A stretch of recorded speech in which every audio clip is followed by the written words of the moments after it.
H. G. Wells. El huevo de cristal. Hasta hace un año, había cerca de los 7 cuadrantes una tiendecilla de aspecto mugriento, sobre la que estaba inscrito en letras amarillas borradas por el tiempo el nombre de C. Cape, naturalista y anticuario. Los objetos expuestos en el escaparate eran curiosamente heterogéneos.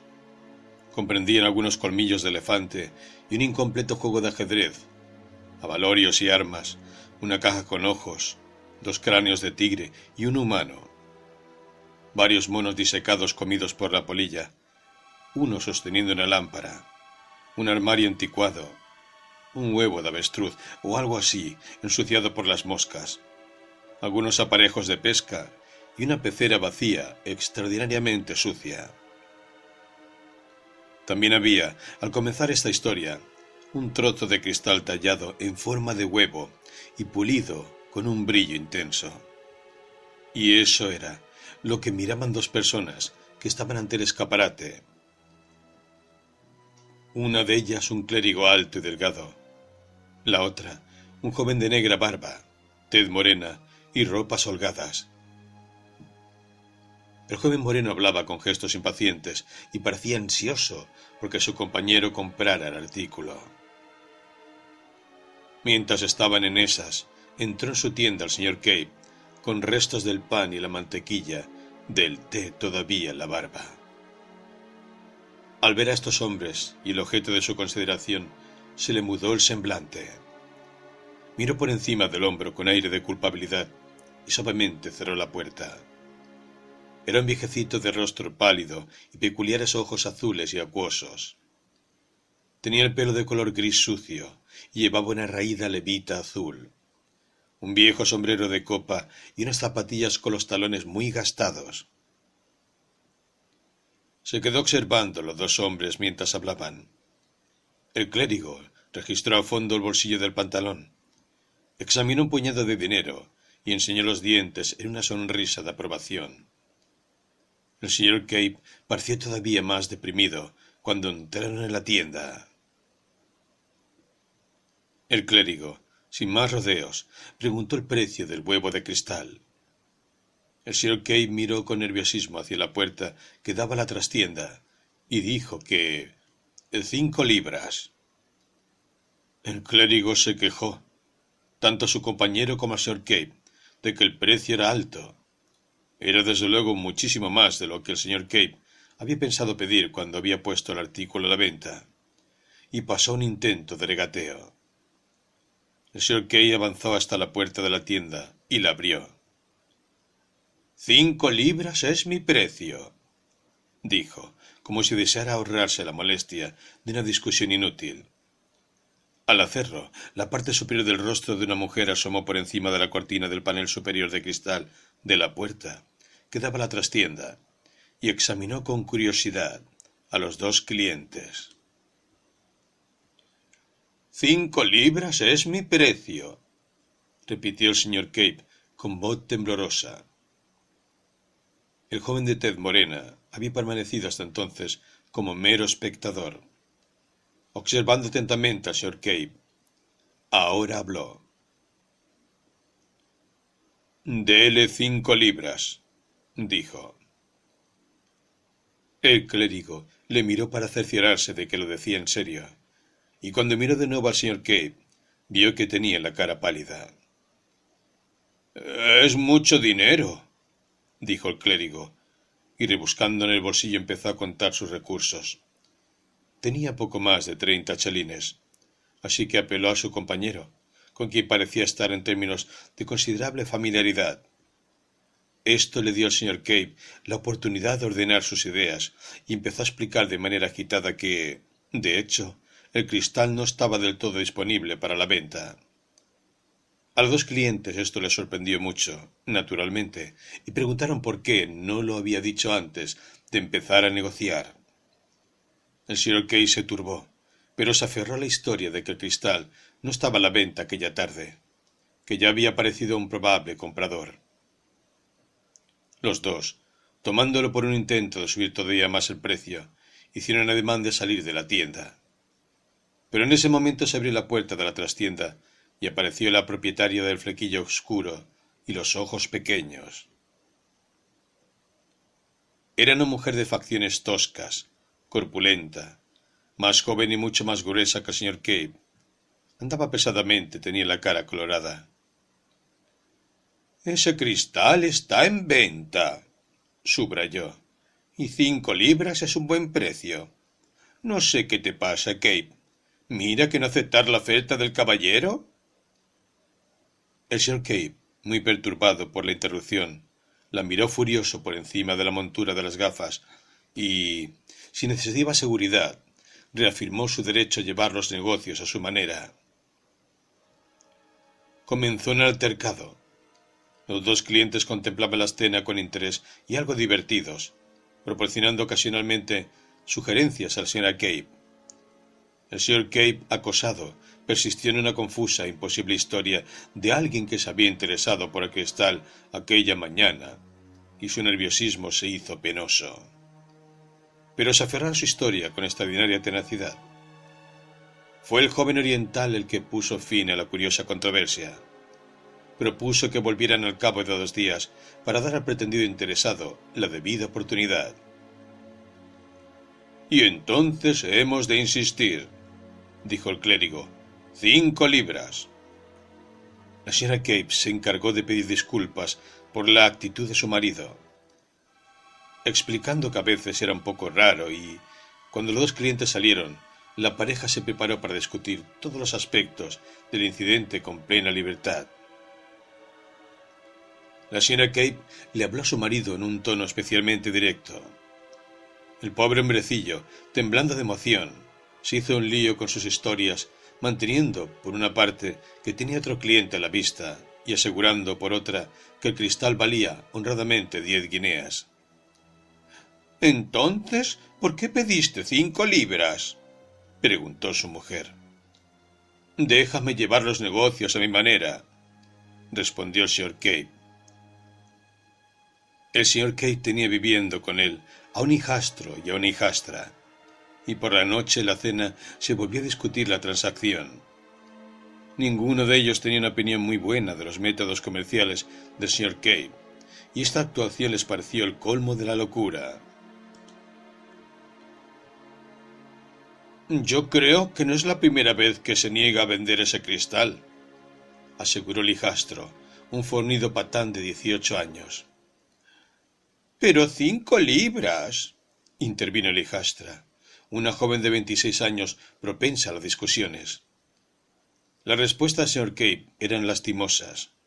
Solo era capaz de farfullar débiles afirmaciones de que conocía su negocio mejor que nadie.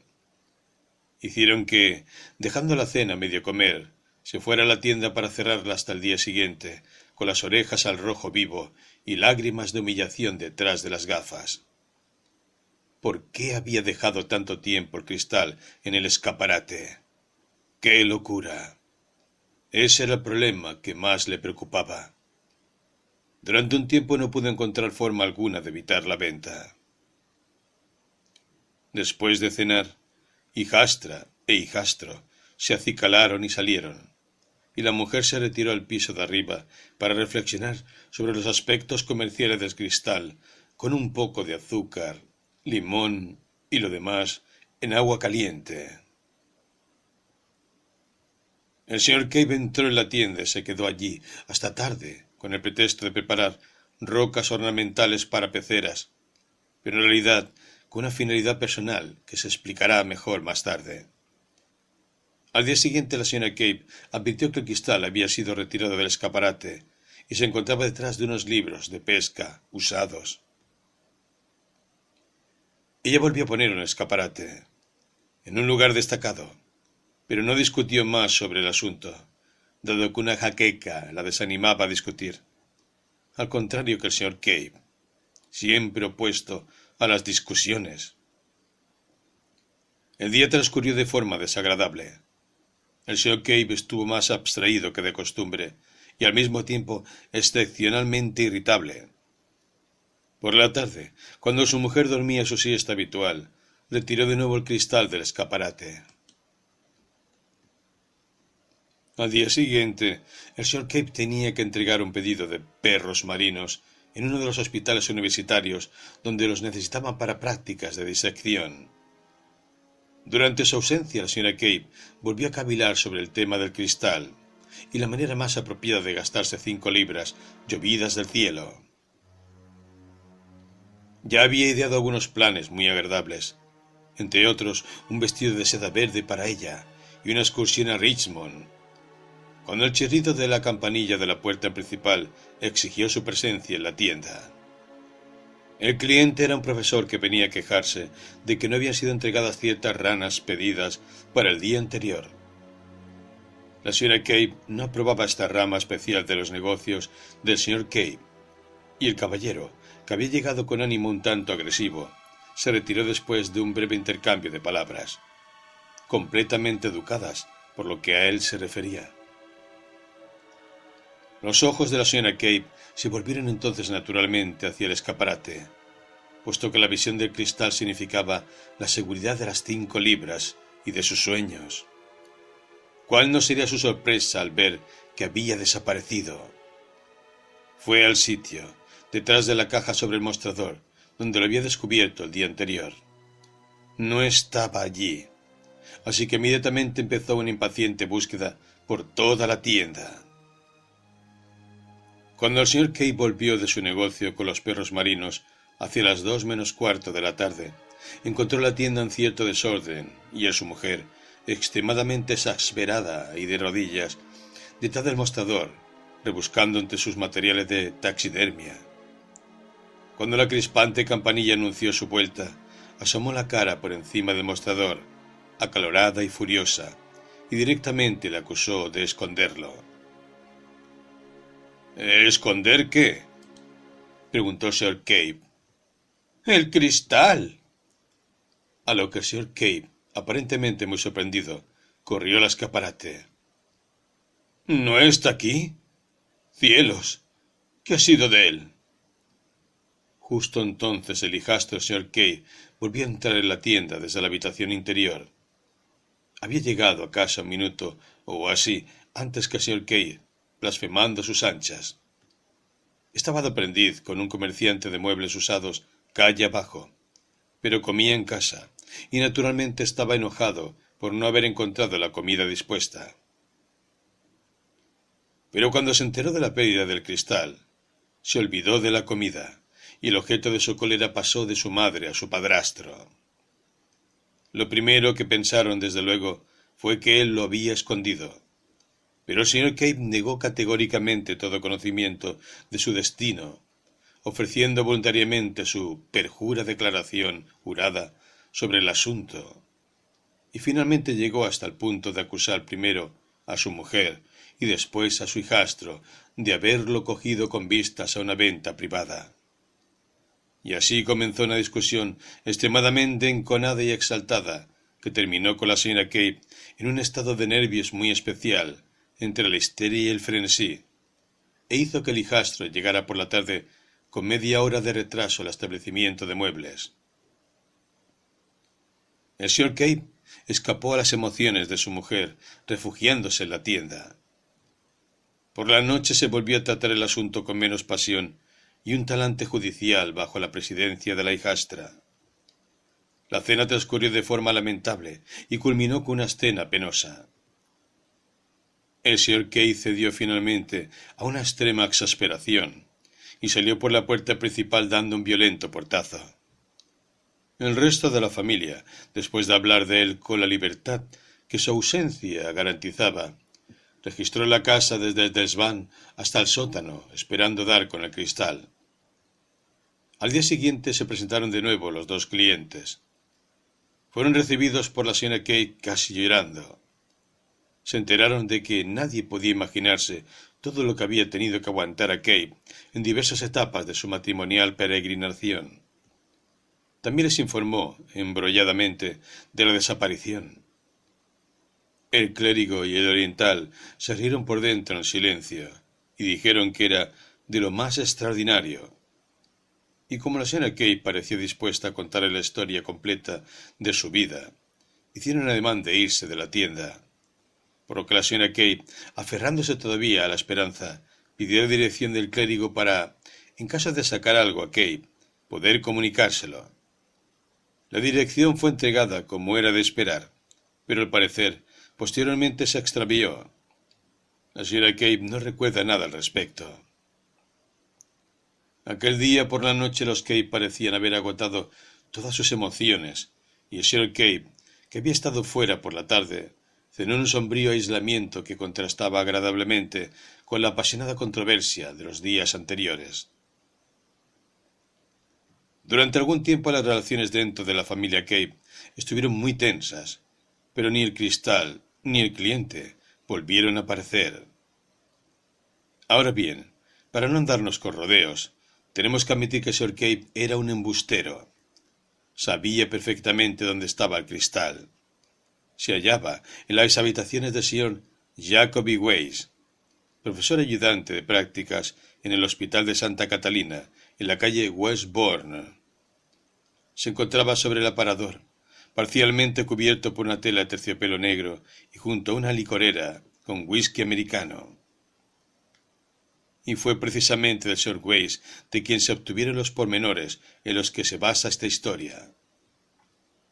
Kate lo había llevado al hospital escondido en el saco de los perros marinos, y una vez allí, había presionado al joven investigador para que se lo guardara. El Sr. Wade dudó un poco al principio.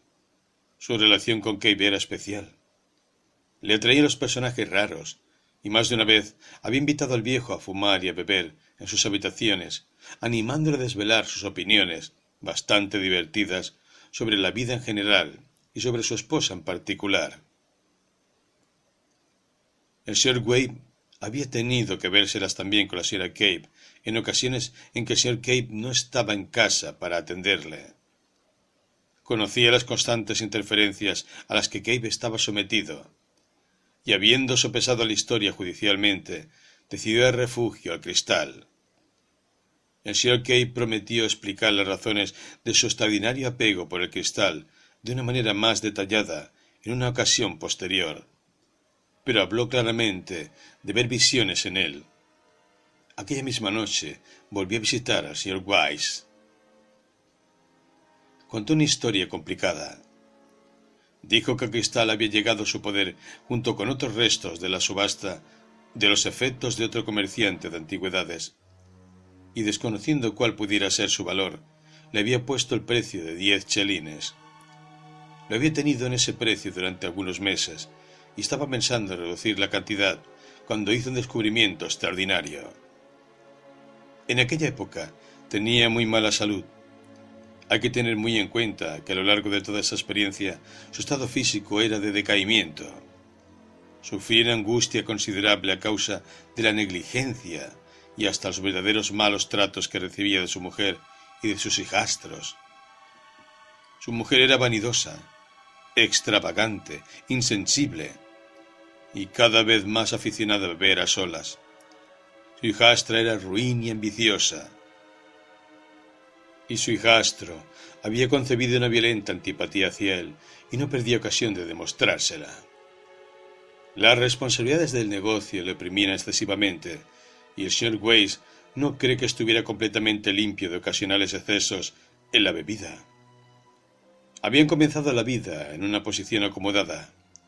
Había recibido una buena educación y padecía melancolía e insomnio que se prolongaban durante semanas. Cuando sus pensamientos se le hacían intolerables, temeroso de molestar a su familia, abandonaba el lecho conyugal, deslizando sin hacer ruido, y vagaba por la casa.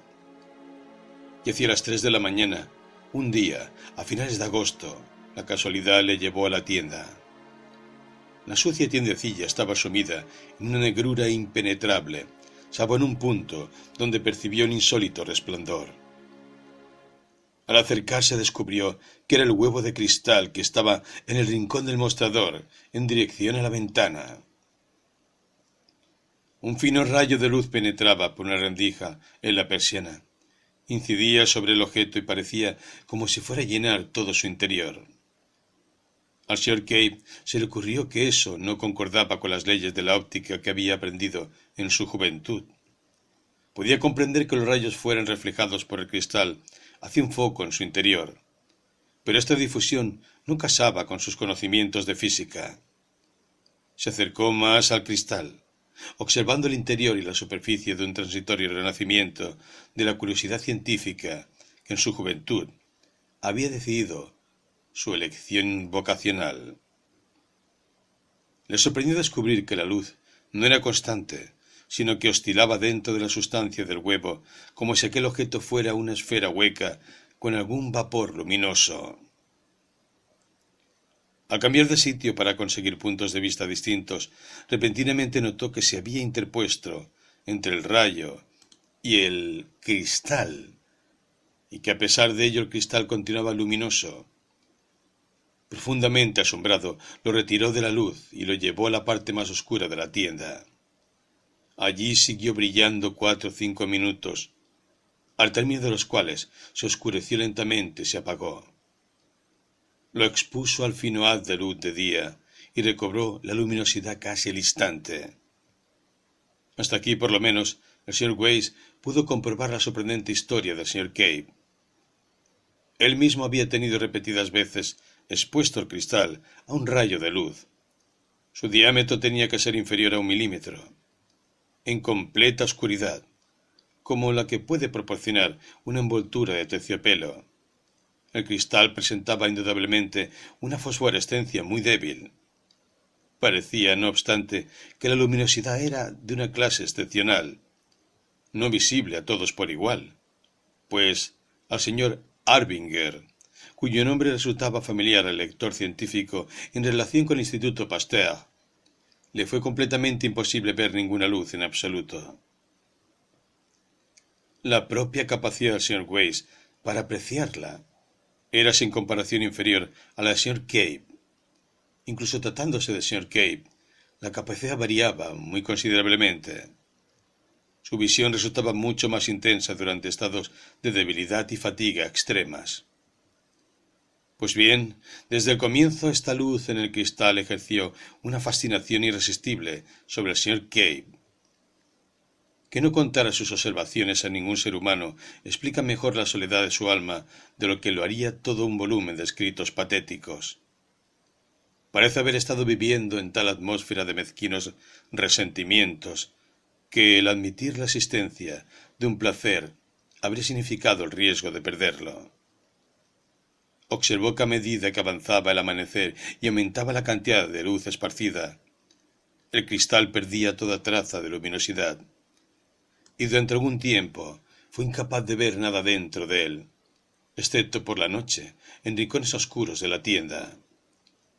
Pero se le ocurrió utilizar una vieja pieza de terciopelo negro que empleaba como fondo para una colección de minerales, y doblándolo y cubriéndose con él la cabeza y las manos, pudo obtener una visión del movimiento luminoso en el interior del cristal, incluso a la luz del día. Era muy cauteloso, no fuera a ser descubierto en esa guisa por su esposa, y practicaba esta ocupación solo por las tardes, mientras ella dormía en el piso de arriba, y aun entonces, de manera muy circunspecta, en un hueco debajo del mostrador. Y un día, dando vueltas al cristal en las manos, vio algo. Apareció y desapareció como un destello, pero le dio la impresión de que por un instante el objeto le había mostrado la visión de un país ancho, extenso y extraño.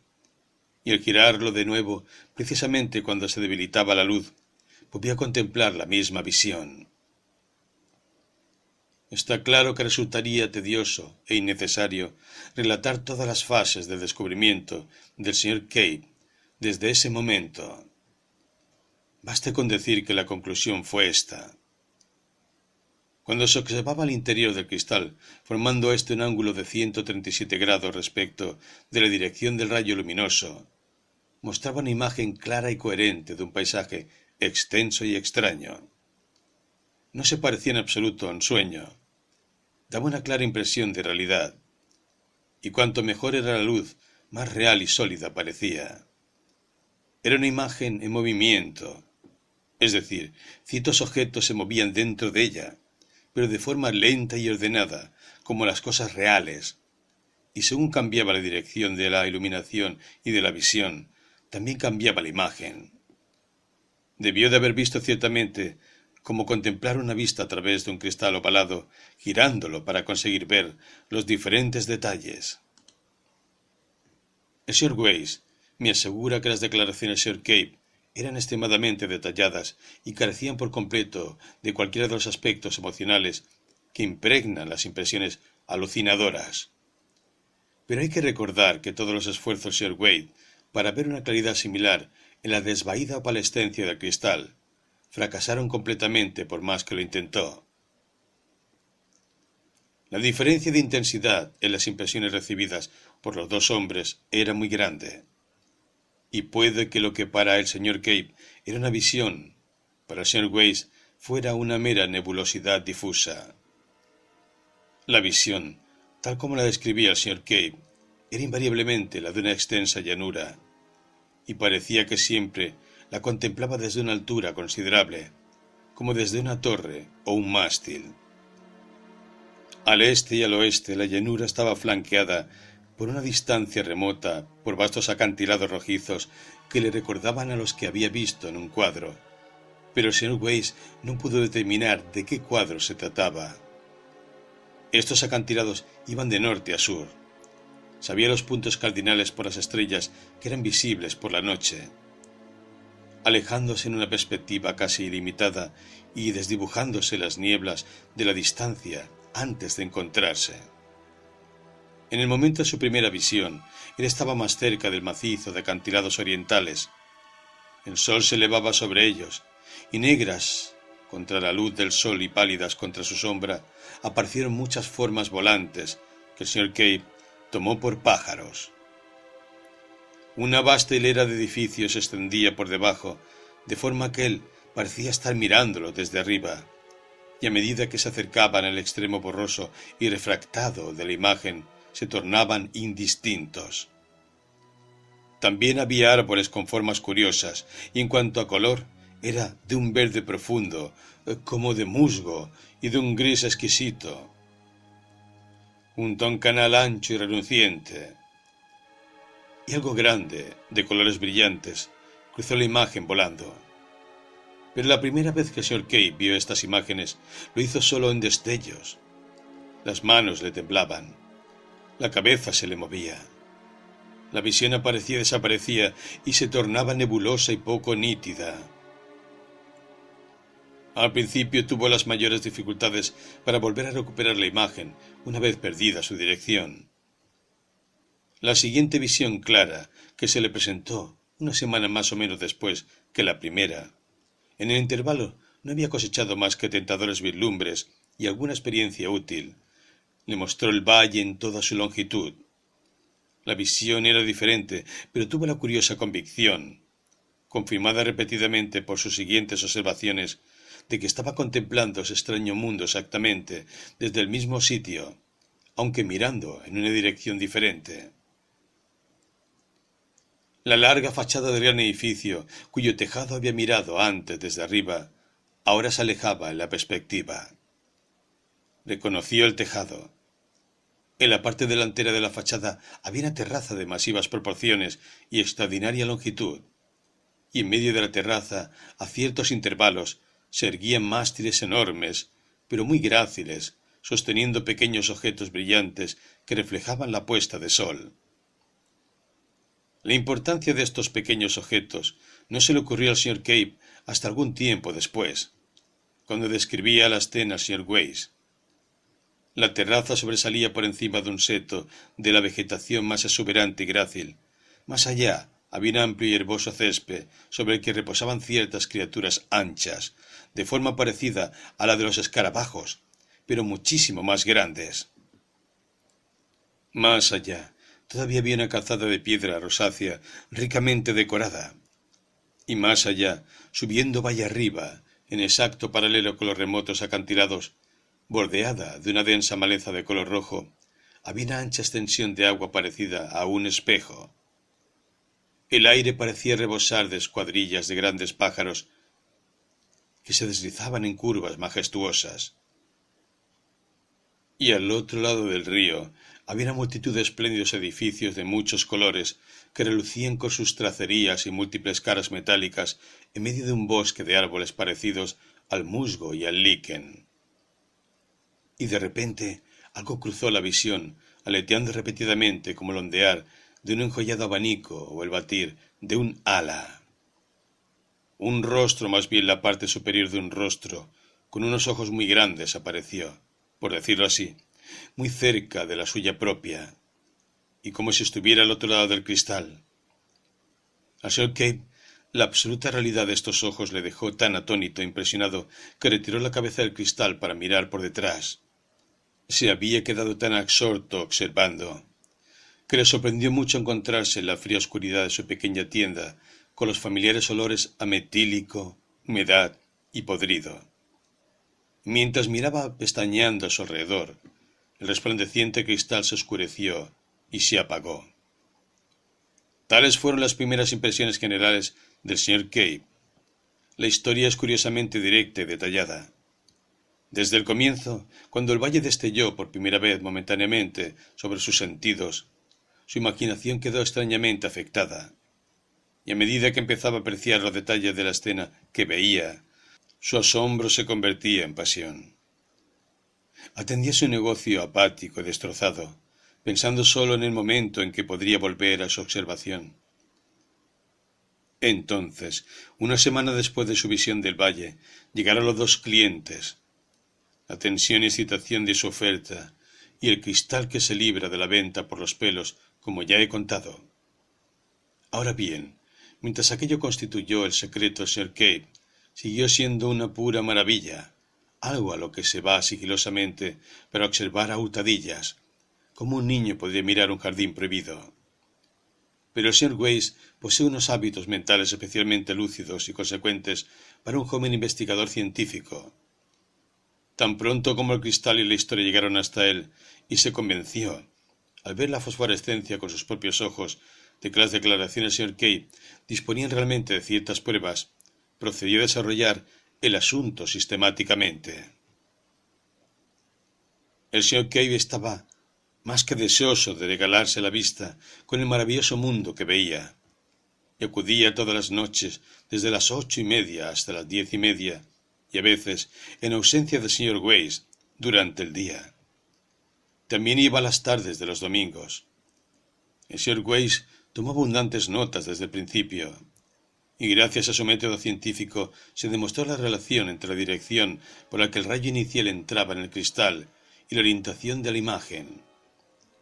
Y metiendo el cristal en una caja perforada únicamente por una pequeña abertura para permitir el acceso del rayo excitador, y sustituyendo las cortinas color beige por otras de Holanda negra, mejoró muchísimo las condiciones de las observaciones, de forma que en poco tiempo fueron capaces de examinar el valle en cualquiera de las direcciones que querían. Una vez despejado el camino, podemos dar una breve explicación de este mundo visionario del interior del cristal. El que veía las cosas era siempre el señor Cave, y el método de trabajo consistía invariablemente en que él observaba el cristal e informaba de lo que veía, mientras que el señor Weiss, que como estudiante de ciencias había aprendido el truco de escribir a oscuras, redactaba una breve nota de su informe.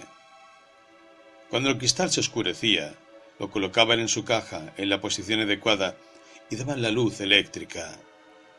El señor Weiss hacía preguntas y sugería observaciones para aclarar puntos difíciles.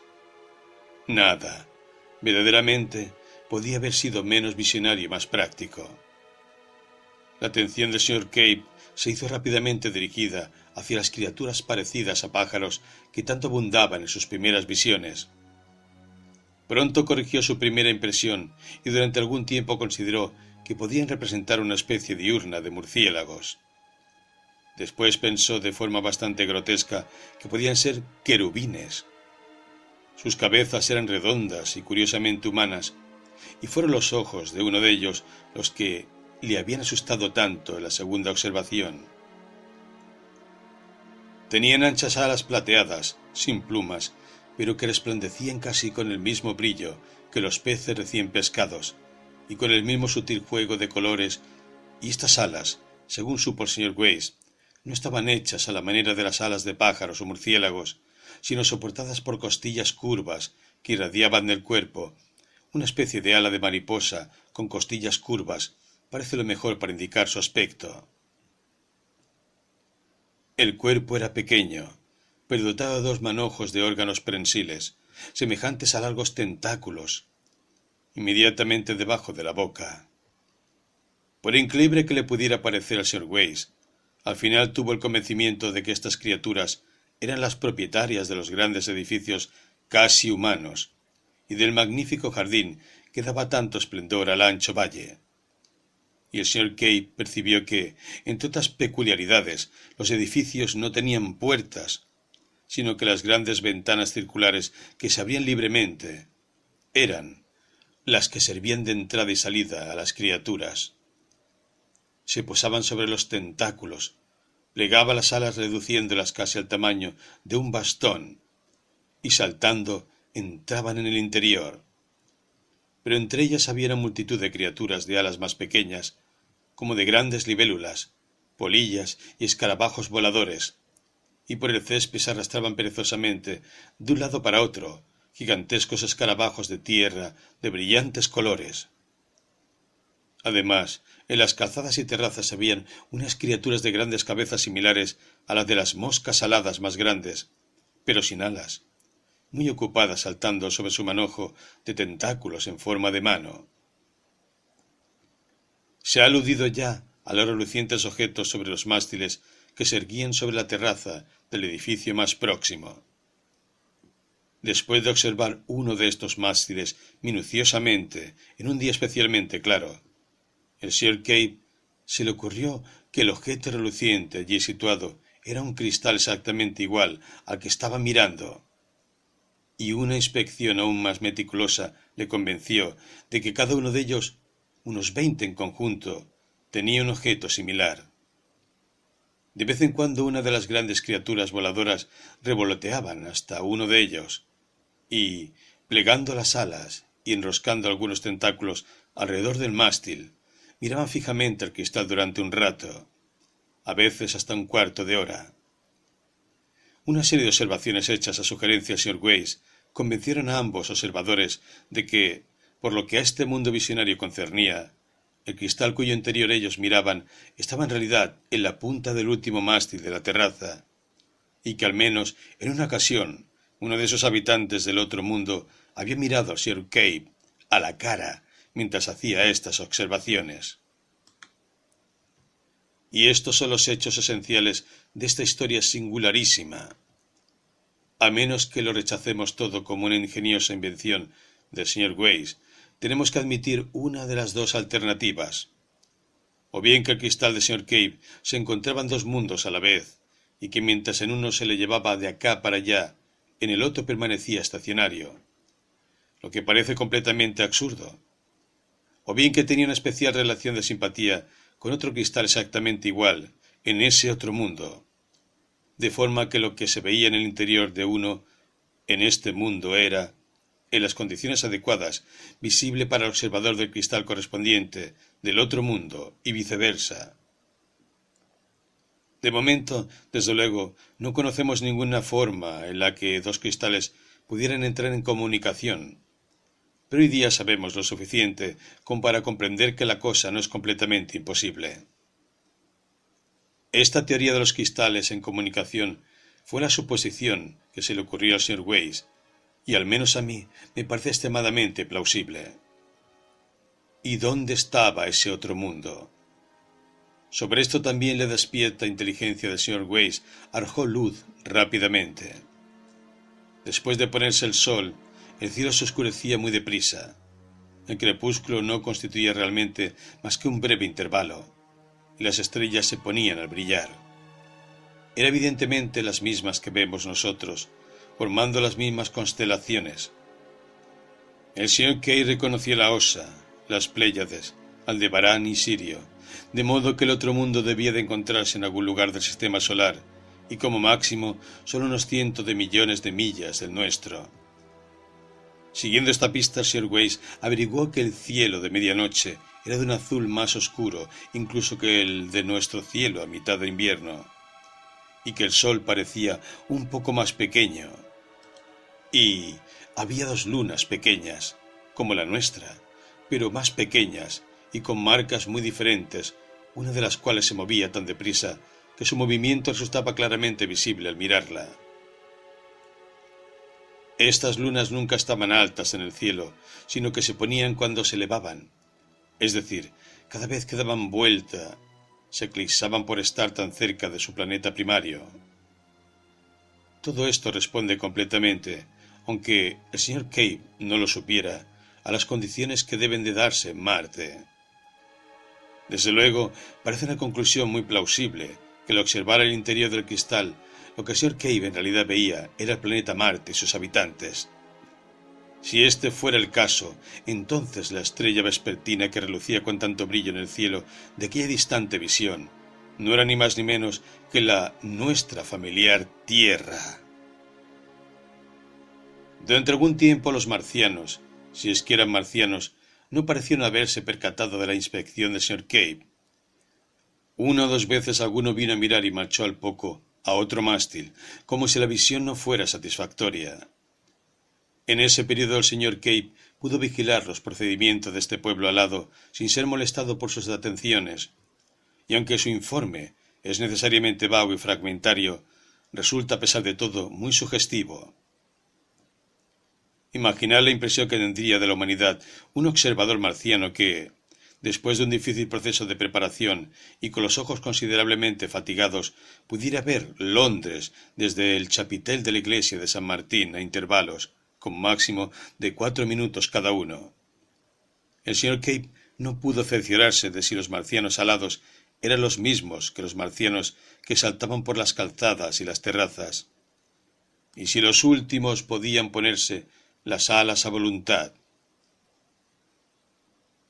Vio varias veces unos bípedos torpes que le recordaban vagamente a monos, blancos y parcialmente translúcidos, alimentándose entre algunos de los árboles de liquen. Y una vez, algunos de ellos huían delante de uno de los marcianos saltarines de cabeza redonda. Este último cogió a uno con sus tentáculos y luego la imagen se desvaneció de repente, dejando a Sir Cave absolutamente intrigado en la oscuridad. En otra ocasión, una cosa enorme, que el Sr. Cave al principio tomó por un insecto gigantesco, aparecía avanzando por la calzada junto al canal con rapidez extraordinaria. A medida que se acercaba más, el Sr. Cave percibió que era un mecanismo de metales relucientes y sorprendente complejidad. Y luego, cuando volvió a mirar, había desaparecido de la vista. Pasado algún tiempo, el Sr. Weiss pretendió atraer la atención de los marcianos, y la siguiente vez que los extraños ojos de uno de ellos aparecieron pegados al cristal, el Sr. Cave gritó y saltó. Dieron la luz inmediatamente y empezaron a gesticular como haciendo señales. Pero cuando finalmente el Sr. Cave examinó de nuevo el cristal, el marciano se había marchado. Hasta aquí habían avanzado las observaciones a principios del mes de noviembre, y entonces el Sr. Cave, con la sensación de que las sospechas de la familia sobre el cristal se habían disipado, empezó a llevárselo de acá para allá con el fin de poder disfrutar, surgiera la ocasión de noche o de día, de lo que rápidamente se estaba convirtiendo en lo más real de su existencia. En diciembre, el Sr. Cave tuvo mucho trabajo a causa de un examen que se aproximaba. Suspendieron de mala gana las sesiones durante una semana, y en 10 u 11 días, no está muy seguro de cuántos, no vio a Cave. Entonces, ansioso por reanudar las investigaciones y habiendo amainado la tensión de sus trabajos trimestrales, bajó hasta los 7 cuadrantes. En la esquina observó la contraventana ante el escaparate de un pajarero, y luego otra en el escaparate de un zapatero. La tienda del Sr. Cave estaba cerrada. Llamó y le abrió la puerta al hijastro vestido de negro. Este llamó de inmediato a la señora Cave, que, como el Sr. Weiss no pudo por menos de observar, llevaba ropas de luto, baratas, pero amplias y de lo más imponente. Sin gran sorpresa por su parte, el señor Weiss supo que Cape había muerto y estaba ya enterrado. Ella lloraba y tenía la voz un poco ronca. Acababa de llegar de Hitchgate. Parecía tener la mente ocupada con sus propios planes y los honorables detalles de las exequias, pero el señor Weiss pudo finalmente conocer los pormenores de la muerte de Cape. Le habían encontrado muerto en la tienda por la mañana temprano, al día siguiente de su última visita al señor Weiss, apretando el cristal contra sus frías manos. Tenía la cara sonriente, según dijo la señora Cape, y el paño de terciopelo de los minerales yacía a sus pies en el suelo. Debía llevar 5 o 6 horas muerto cuando lo encontraron. Esto supuso una gran conmoción para el señor Weiss, que empezó a reprocharse amargamente por no haber atendido los claros síntomas de la mala salud del viejo. Pero lo que más le preocupaba era el cristal. Abordó el tema con cuidado porque conocía las peculiaridades de la señora Cape. Se quedó de una pieza al saber que lo habían vendido. El primer impulso de la señora Cape, tan pronto como el cuerpo de Cape estuvo en el piso de arriba, había sido el de escribir al loco clérigo que había ofrecido 5 libras por el cristal, informándole de su recuperación. Pero, tras una violenta búsqueda en la que se unió su hija, se convencieron de que habían perdido la dirección. Como no disponían de los medios necesarios para llorar y enterrar a Cape con el esmerado estilo que exige la dignidad de un antiguo habitante de los 7 cuadrantes, habían apelado a un anticuario amigo de la calle Great Portland, quien amablemente había hecho cargo de parte de las mercancías a precio de tasación. La tasación la había hecho él mismo, y el huevo de cristal estaba incluido en uno de los lotes. El señor Weiss, después de las condolencias pertinentes, expresadas quizá un poco bruscamente, marchó de inmediato y apresuradamente a la calle Great Portland, pero allí se enteró de que el huevo de cristal ya había sido vendido a un hombre alto y moreno, vestido de gris. Y ahí terminan súbitamente los hechos materiales de esta historia curiosa, y al menos para mí, muy sugestiva. El anticuario de la calle Great Portland no sabía quién era el hombre alto vestido de gris, ni lo había observado con la suficiente atención como para escribirlo minuciosamente. Ni siquiera sabía qué dirección había tomado al salir de la tienda. Durante un tiempo el señor Weiss permaneció en la tienda poniendo a prueba la paciencia del anticuario con inútiles preguntas, desahogando su propia exasperación. Por fin, dándose cuenta repentinamente de que todo el asunto se le había ido de las manos, había desaparecido como una visión nocturna. Volvió a sus habitaciones un poco asombrado de encontrar las notas que había escrito todavía tangibles y visibles sobre su desordenada mesa. Naturalmente su disgusto y decepción fueron muy grandes. Hizo una segunda visita, igualmente infructuosa, al anticuario de la calle Great Portland y recurrió a anuncios en aquellos periódicos que probablemente caerían en las manos de coleccionistas de chucherías. También escribió cartas a The Daily Chronicle y a Nature, pero ambos periódicos, sospechando una broma, le pidieron que reconsiderara su acción antes de imprimir, aconsejándole que una historia tan extraña, por desgracia tan desprovista de pruebas que la apoyaran, podría poner en peligro su reputación de investigador. Además, las obligaciones de su propio trabajo le urgían, así que después de un mes más o menos, salvo por algún ocasional recordatorio a ciertos anticuarios, tuvo que abandonar de mala gana la búsqueda del huevo de cristal que, desde ese día hasta hoy, sigue sin ser descubierto. De vez en cuando, sin embargo, según me dice, y yo le creo absolutamente, le dan arrebatos de celo, en los que abandona las ocupaciones más urgentes y reanuda la búsqueda. Si permanecerá o no perdido para siempre con su material y su procedencia son todo conjeturas por el momento. Si el actual comprador es un coleccionista, era de esperar que las indagaciones del señor Weiss llegaran a sus oídos a través de los anticuarios. Ha conseguido descubrir el clérigo oriental del señor Cape, que no eran otros que el reverendo James Parker y el joven príncipe de Bosokuni en Java. Les estoy muy agradecido por ciertos detalles. Los motivos del príncipe eran simplemente la curiosidad y extravagancia. Estaba tan empeñado en comprar porque Cape se resistía de forma tan extraña a vender. También es posible que el comprador en la segunda ocasión fuera simplemente un comprador casual y no un coleccionista en absoluto. Y el huevo de cristal puede que se encuentre en estos momentos, vaya usted a saber, a una milla de aquí, decorando un salón o sirviendo de pisapapeles, con sus extraordinarias propiedades completamente desconocidas. Desde luego que es en parte la idea de tal posibilidad la que me ha llevado a narrar la historia de una forma que le dé la oportunidad de llegar a lectores habituales de ficción. Mis ideas sobre este asunto son prácticamente idénticas a la del señor Weiss.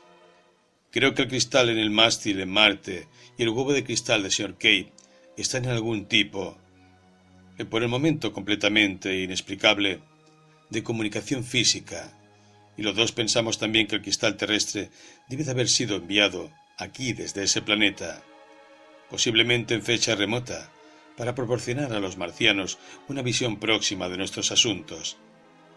Posiblemente los compañeros de los cristales que están en los otros mástiles también se encuentran en nuestro planeta.